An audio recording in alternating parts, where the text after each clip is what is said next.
है। आप लोग भी बहुत थक गए होंगे, तो बहुत लंबा भाषण मैं नहीं दूंगा, थोड़ा शॉर्ट में ही अपनी बात रखूंगा।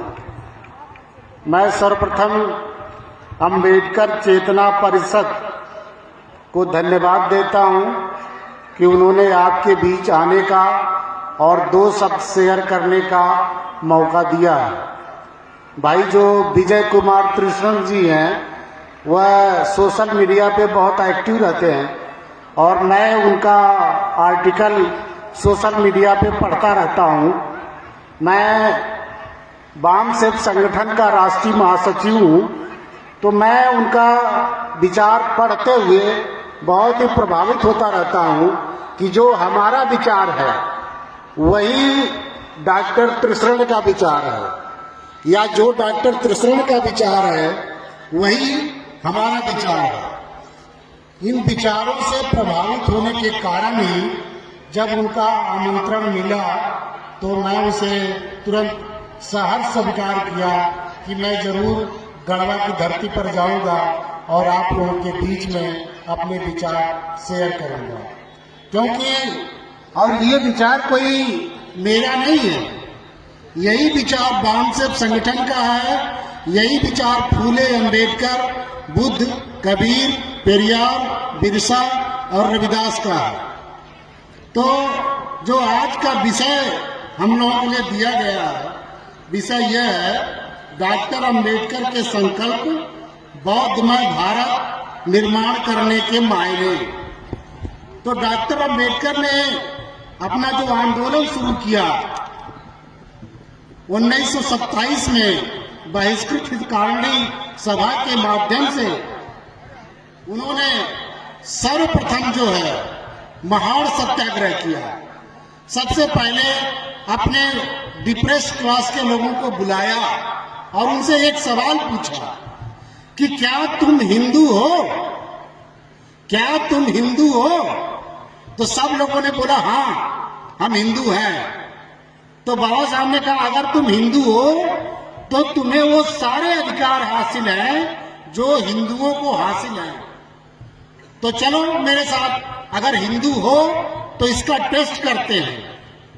तो टेस्ट करने के लिए पहला जो आंदोलन उन्होंने किया, उस आंदोलन का नाम है महाड़ सत्याग्रह। महाड़ सत्याग्रह। इसके बाद दूसरा जो आंदोलन किया उसका नाम है कालाराम टेम्पल सत्याग्रह। ये दो आंदोलन डॉक्टर अम्बेडकर ने अपने डिप्रेस क्लास के लोगों को यह बताने के लिए किया कि तुम हिंदू हो कि नहीं हो, क्योंकि इसके पहले उनके सब साथी मानते थे कि हम हिंदू हैं। तो जब वो कालाराम टेम्पल सत्याग्रह और महाड़ सत्याग्रह किया तो आप लोग जानते होंगे कि न तो कालाराम टेम्पल में प्रवेश मिला और न महाड़ का तालाब का पानी मिला। और जब पानी नहीं मिला, उल्टे से लात, जूता, मारपीट अलग से मिली।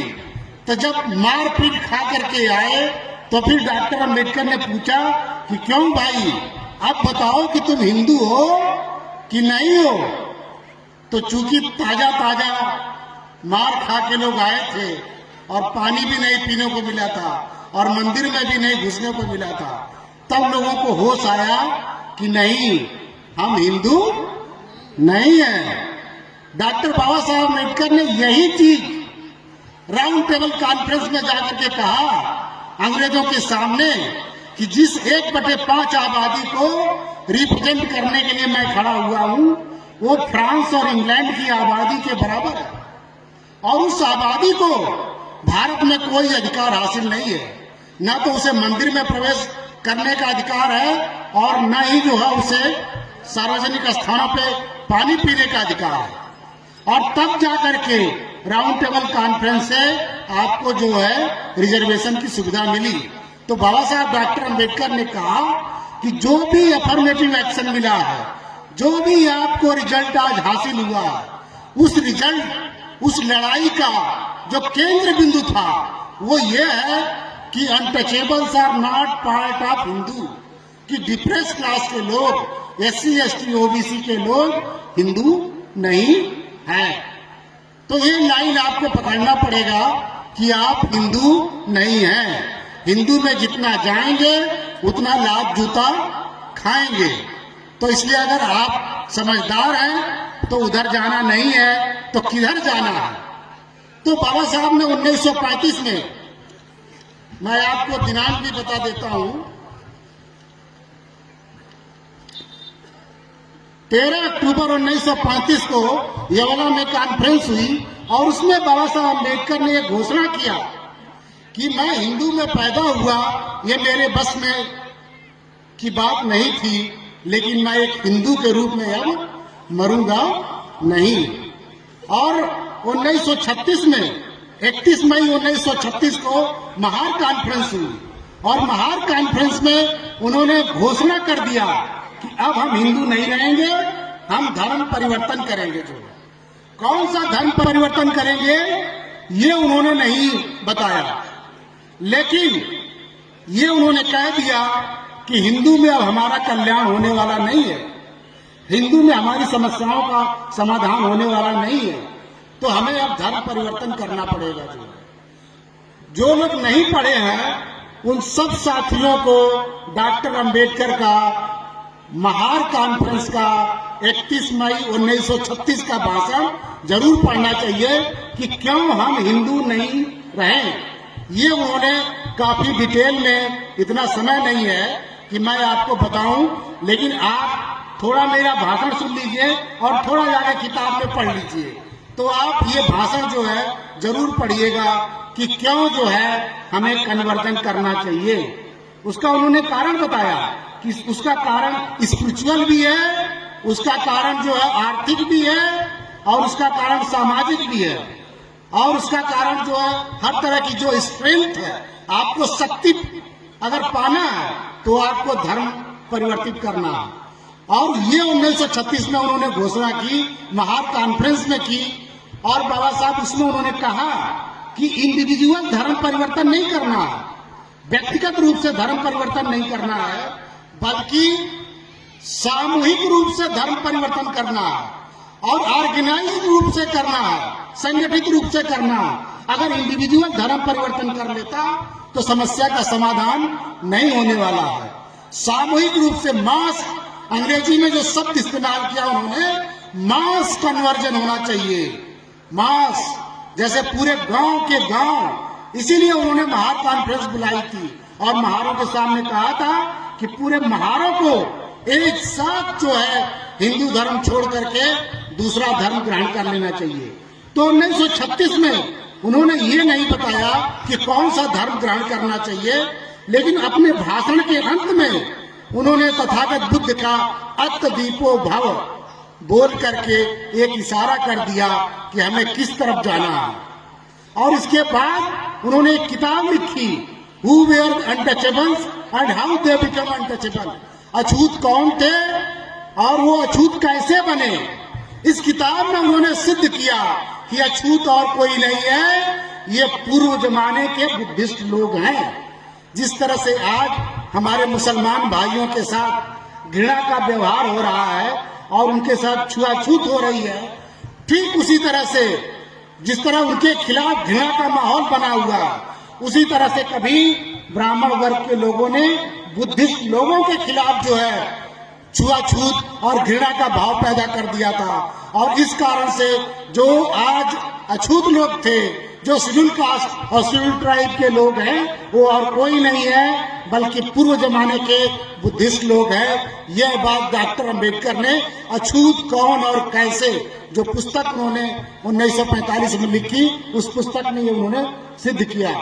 और उसके बाद एक और पुस्तक लिखी, who were Shudras and how they came to be known as fourth varna in Indo-Aryan society, कि शूद्र कौन थे और इंडो आर्यन सोसाइटी का चौथा वर्ण वो कैसे बने। क्यों? क्योंकि कन्वर्जन से पहले डॉक्टर अंबेडकर ये प्रूव करना चाहते थे, हमका आरा इतिहास बताना चाहते थे कि अरे अछूतो तुम और कोई नहीं हो, तुम बुद्धिस्ट हो। सिमिलरली बैकवर्ड उन्होंने उनका इतिहास बताया कि शूद्र कौन थे और शूद्र कैसे बने। और ये बताने के बाद 1950 में डॉक्टर अंबेडकर ने ये घोषणा कर दिया कि हम जो है बुद्धिस्ट बनेंगे। और 1950 में जो डॉक्टर अंबेडकर 1936 में कन्वर्जन की बात कर रहे थे, वही डॉक्टर अंबेडकर 1950 में रिवाइवल ऑफ बुद्धिज्म की बात करने लगे। अब कन्वर्जन सब खत्म हो गया। क्यों? कि उन्होंने ये प्रूव कर दिया कि ये शेड्यूल कास्ट, ये शेड्यूल ट्राइब, ये बैकवर्ड के लोग और कोई नहीं है, बल्कि पुराने जमाने के बुद्धिस्ट है। रिसर्च ये बताती है कि जो हीनयान के लोग थे वो शेड्यूल कास्ट के हैं, और जो महायान के लोग थे वही जो है बुद्धिस्ट ओबीसी आज की डेट में हैं। लेकिन ये हीनयान और महायान दोनों बुद्धिस्ट लोग हैं, शेड्यूल कास्ट और ओबीसी दोनों बुद्धिस्ट लोग हैं। ये बाबा साहब ने सिद्ध किया, और सिद्ध करने के बाद 1950 में उन्होंने ये घोषणा किया कि हम जो है अब बौद्ध धर्म ग्रहण करेंगे। वो श्रीलंका गए, बर्मा गए, नेपाल गए, 3 देशों को उन्होंने यात्रा की। श्रीलंका में उन्होंने भाषण दिया, बर्मा में उन्होंने, श्रीलंका 1950 में गए, बर्मा 1954 में गए, और नेपाल 1956 में गए। और तीनों देशों में धर्म की जो परिषद होती थी उसमें उन्होंने भाषण दिया। बहुत ऐतिहासिक भाषण है। जो लोग और रिसर्च करना चाहते हैं उन्हें डॉक्टर अंबेडकर का तीनों भाषण पढ़ना चाहिए। नेपाल का भाषण बड़ा फेमस है, मार्क्स बनाम बुद्ध, कार्ल मार्क्स और बुद्धा, कि कार्ल मार्क्स को चुना जाए कि बुद्धा को चुना जाए। उन्होंने कहा कि फ्यूचर की जनरेशन को 2 में से एक को चुनना होगा, या तो मार्क्स की तरफ जाना होगा या बुद्ध की तरफ जाना होगा। लेकिन मार्क्स का रास्ता हिंसा का रास्ता है, और बुद्ध का रास्ता जो है नैतिकता का रास्ता है। इसलिए पूरी दुनिया को बुद्ध का जो रास्ता है वो सूट करेगा, और अंत में पूरी दुनिया को बुद्ध का रास्ता अडॉप्ट करना पड़ेगा। 1950 में उनका एक आर्टिकल छपा, ये आर्टिकल छपा महाबोधि पत्रिका में। उसमें उन्होंने कहा, जो इस पर्चे में लिखा भी है, कि धर्म कैसा होना चाहिए। धर्म का उन्होंने चार मापदंड बताया। ये 4 मापदंड पर अगर खरा उतरता है तो वही धर्म है, और नहीं खरा उतरता है तो धर्म नहीं है। तो 4 मापदंड में पहला मापदंड उन्होंने बताया कि धर्म में मोरालिटी का क्या स्थान है, धर्म में नैतिकता का क्या स्थान है। आप जानते हैं कि जो विभिन्न धर्म हैं उसमें जिन्होंने अपनी बात कही है वो ईश्वर का सहारा लेकर के कही है, लेकिन गौतम बुद्ध एकमात्र दुनिया के धर्म प्रवर्तक हैं जिन्होंने किसी भी सुपर नेचुरल या किसी भी ईश्वर का बिना सहारा लिए हुए अपनी बात कही है। तो जो अन्य धर्मों में ईश्वर का स्थान है वही स्थान बौद्ध धर्म में नैतिकता का है। दूसरी जो बात उन्होंने कहा कि धर्म जो है विज्ञान के नियमों के अनुकूल होना चाहिए, क्योंकि अगर धर्म विज्ञान के नियमों के अनुकूल नहीं है तो वो हंसी का पात्र बन जाएगा, लोग हंसने लगेंगे उसके ऊपर। तीसरी जो शर्त बताई उन्होंने कि धर्म ऐसा होना चाहिए जो स्वतंत्रता, समता और बंधुत्व का सिद्धांत है उसको निगेट नहीं करना चाहिए, उसके विरोध में नहीं होना चाहिए, उसके अनुरूप होना चाहिए। और चौथी जो बात उन्होंने बताई कि धर्म ऐसा नहीं होना चाहिए जो गरीबी को जस्टिफाई करे, गरीबी को महिमा मंडित करे, ऐसा धर्म नहीं होना चाहिए। जो तो बौद्ध धर्म है जो गरीबी को बुद्ध ने जस्टिफाई नहीं किया। आप लोग जो गरीब बने हुए हैं इसको बुद्ध ने जस्टिफाई नहीं किया, मध्यम मार्ग की बात किया। मध्यम मार्ग सबसे बेस्ट मार्ग है, न तो आपको अमीर बनना है और न ही गरीब बनना है। आपको जो कबीरदास का दोहा है, साईं इतना दीजिए जामे कुटुंब समाए, मैं भी भूखा ना रहूं साधु न भूखा जाए। तो आपकी स्थिति ऐसी होनी चाहिए, आपके पास मिनिमम रहना चाहिए, जो है मिनिमम खत्म नहीं होना चाहिए। जो है ऐसा धर्म तथागत बुद्ध का है, और बाबा साहब डॉक्टर अंबेडकर ने इसी धर्म को आगे बढ़ाने की बात कही। अब जो सवाल है कि बौद्धमय भारत का जो उनका सपना है उस सपने को कैसे पूरा किया जाए, इसको लेकर के विभिन्न संगठनों की अपनी अपनी रणनीति है। कोई किसी रणनीति से काम कर रहा, कोई किसी रणनीति से काम कर रहा। जहां तक वामसेफ संगठन का मानना है कि जो व्यवस्था परिवर्तन है, व्यवस्था परिवर्तन के मूल में सामाजिक परिवर्तन, विचार परिवर्तन, विचार परिवर्तन ही परिवर्तन का आधार है। विचार परिवर्तन से ही सारे परिवर्तन होते हैं। तो विचार परिवर्तन कैसे होगा? विचार परिवर्तन के लिए आपको लोगों के पास जाना पड़ेगा, लोगों के पास डायलॉग स्थापित करना पड़ेगा, लोगों के पास डिस्कशन करना पड़ेगा। किसी को सीधे सीधे आप कह दीजिए कि तुम बुद्धिस्ट बन जाओ, तो कोई सीधे सीधे बुद्धिस्ट बनने वाला नहीं है। ऐसा मेरा व्यक्तिगत राय है। हो सकता है, बन भी सकता है, लेकिन पहले आपको लोगों को सामाजिक रूप से जागरूक करना पड़ेगा, क्योंकि वामसेफ का मानना है कि सामाजिक परिवर्तन से फिर जो है आर्थिक परिवर्तन, सामाजिक परिवर्तन से राजनीतिक परिवर्तन, और सामाजिक परिवर्तन से ही कल्चरल चेंज जो होता है। तो सामाजिक परिवर्तन के लिए विचार परिवर्तन जरूरी है, और विचार परिवर्तन के लिए आपको बाबा साहब डॉक्टर अम्बेडकर ने कहा, पूरी दुनिया के विद्वानों ने कहा कि थॉट्स नेवर डाइज, कि विचार कभी मरता नहीं है। लेकिन डॉक्टर अम्बेडकर ने बुद्ध का उदाहरण देते हुए कहा कि विचार भी मर जाता है अगर विचार का प्रचार और प्रसार न हो।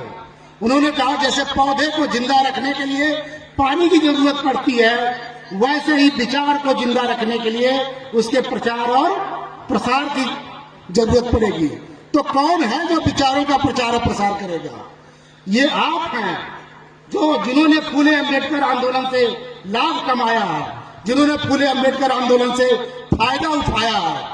ये उनकी नैतिक जिम्मेदारी है कि फूले अम्बेडकर के विचारों को समाज में स्थापित करें, विचार परिवर्तन का काम करें। विचार परिवर्तन का काम अगर कर देते हैं तो बाकी जो काम है, चाहे वो सामाजिक परिवर्तन, राजनीतिक परिवर्तन, कल्चरल चेंज, जितना आप चाहते हैं, सबका जो जड़ है विचार परिवर्तन है। और वामसेफ संगठन जो है विचार परिवर्तन के लिए कृत संकल्प है, और जो है डेमोक्रेटिक प्रोसेस से, जैसा बीपी अशोक साहब सुबह बोल के गए, मैं उनकी बात से सहमत हूं। दो चीजें बिल्कुल होना चाहिए आपके पास। देखिए, मेरे ऑफिस में किसी ने पूछा, मेरे अफसर ने पूछा, किसी ने कह दिया कि ये वामसेफ में काम करता है, तो मेरे अफसर ने मुझसे पूछा कि तुम वामसेफ में क्या करते हो? तो मैंने उनको कहा कि सर, वामसेफ में मैं दो काम करता हूं, लोगों को समझाने बुझाने का काम करता हूं, और हमारा लोकतंत्र में पूरा विश्वास है। हम डेमोक्रेसी और संविधान के दायरे में रह करके अपनी सभी समस्याओं का समाधान चाहते हैं। हमारा डेमोक्रेसी में पूरा विश्वास है और हमारा कॉन्स्टिट्यूशन में पूरा विश्वास है। हम कोई भी ऐसा काम नहीं करना चाहते जिसमें हिंसा का सहारा लेना पड़े। बुद्ध ने भी हिंसा का सहारा लेने से मना किया है। तो आप सब लोग, आज जो कार्यक्रम हुआ कि जो बुद्धमय भारत का जो बाबा साहब का सपना था, बाबा साहब डॉक्टर अम्बेडकर ने 1950 में कहा था कि मैं अपना शेष जीवन बुद्धमय भारत बनाने के लिए लगाऊंगा। उनको ज्यादा समय नहीं मिला, इसलिए उनका ये सपना अधूरा रह गया। आपको ये सपना पूरा करना है, ये सपना पूरा करना है, तो इसके लिए सामाजिक परिवर्तन, और सामाजिक परिवर्तन के लिए विचार परिवर्तन। विचार परिवर्तन का मतलब है कि लोगों से मिलिए, लोगों से डिस्कशन करिए, लोगों को फूले अम्बेडकर का विचार बताइए और ब्राह्मणवाद के विचार भगाइए। अगर ये आप करते हैं और सतत करते हैं, कंटिन्यूअस करते हैं, तो आज नहीं तो कल आप जरूर सफल होंगे। एक अंतिम बात बोल करके मैं अपनी बात खत्म करूंगा, क्योंकि आप लोग बहुत देर से सुन रहे हैं। बाबा साहब का जो एक संदेश है सबके लिए कि these are my final words of advice to you, educate, agitate, organise and have faith in yourself. तीन चीजों को बताई जाती है कि एजुकेट, एजिटेट, ऑर्गेनाइज। इसके अलावा दो बात और उन्होंने बोली थी कि हैव फेथ इन योरसेल्फ, अपने ऊपर विश्वास रखिए, किसी दूसरे के ऊपर नहीं, अपने ऊपर विश्वास रखिए। नेवर लूज योर होप, कभी अपनी आशाओं को मत छोड़िए। With justice in our side I do not see how we can lose our battle. क्योंकि हम न्याय के लिए लड़ रहे हैं, इसलिए हम ये लड़ाई हार नहीं सकते। हर हालत में, हर परिस्थिति में आप ये लड़ाई जीतने जा रहे हैं, जीतने जा रहे हैं, जीतने जा रहे हैं। जय भीम, जय भारत, जय मूल्यवासी, नमो बुद्धाय।